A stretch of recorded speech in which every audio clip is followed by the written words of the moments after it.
Interview দিতে যাচ্ছেন, interview দেওয়ার আগে নিশ্চিত হয়ে নেন আপনার এই 5টি স্কিলস আছে কি না। তো প্রথম কোন স্কিলসটি থাকা দরকার?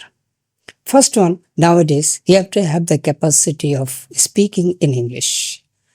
At least smooth English is essential.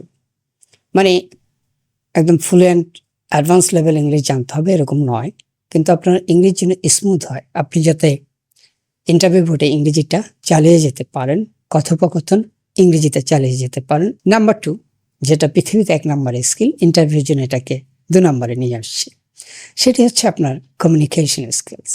অর্থাৎ ইন্টারভিউতে আপনাকে যেসব প্রশ্ন করা হবে বা আপনি যা বলবেন সেগুলোতে যেন প্রমাণিত হয় যে you have very good level of communication skills.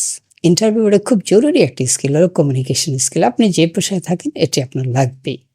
Number 3, সেটি হচ্ছে প্রেজেন্টেশন স্কিলস। এখন প্রেজেন্টেশন বলতে আমরা অনেক কিছু বুঝিয়ে থাকি, কিন্তু যেটা দরকার সত্যিকারের প্রেজেন্টেশন দেওয়ারও স্কিল থাকাটা অবশ্যই থাকতে হবে।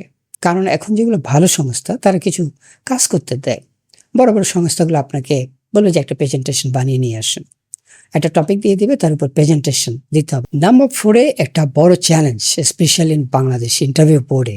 অনেকে ভাবে যে সবকটা প্রশ্নের উত্তর দিয়ে আসছে, কিন্তু উত্তরটা ঠিকভাবে দিয়েছি কিনা বুঝবেন কিভাবে? সেটা হলো লিসেনিং স্কিলস।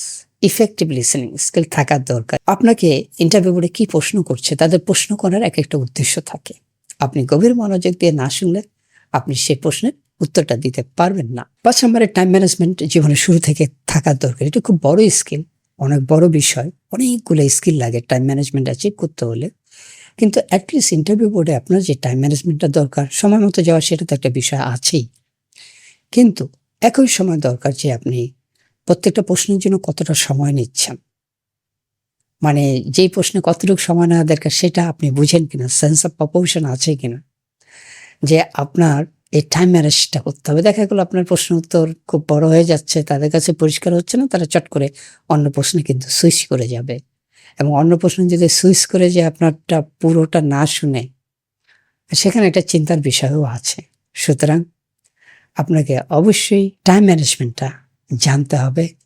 কম সময় কিভাবে কোন প্রশ্নের উত্তর কতটুকু সময়ের মধ্যে দিতে হবে, এটা যেমন ইন্টারভিউ কোশ্চেনের মধ্যে, তেমনি যদি প্রেজেন্টেশন করতে দেয় সেখানেও আপনার ওই প্রেজেন্টেশনের যে সময় আছে ওর মধ্যেই যে টপিকে বলা হয়েছে সেই টপিক সম্পর্কে আপনার পুরোটা বলতে হবে। এই হচ্ছে 5টি স্কিলস যেগুলো আপনার থাকতেই হবে।